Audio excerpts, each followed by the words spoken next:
darnge e ñande laakara yo hal ko moƴƴi walla deƴƴa o rutoyi on gonɗi darnge e ñande laakara yo moƴƴe koddiɗo mum o jibril serane wasiyade mi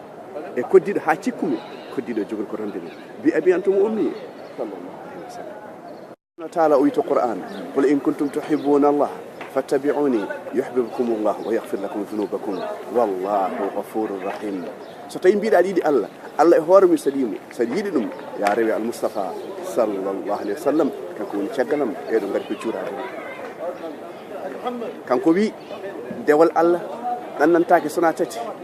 masjidil haram e kaɗo jama masjidil mustafa sallah sallam e masjidil jérusalem ɗum ɗo ɗo jama mon ɗo ɗo leggal mon ɗo doɗon juula e makko ɗo juula e makko fof ene yetto e makko mbiya allahumma salli ala muhammad wa ala ali muhammad kama sallayta ala ibrahim wa ala ali ibrahim fil alamin innaka hamidum majid kala julɗo juulɗa e makko ɗo mbawɗa wonde fof ene yettomo kanko guiɗoma al mustafa sallah sallam omon caggal mo ɗoya duttuɗen eɗen kaala mbiɗen ko guiɗoma al mustafa sallah sallam wi woni ɓe aroɓe darngue ɓe ngara ɓe mbiya ɓe jarɗo woydu makko ɗo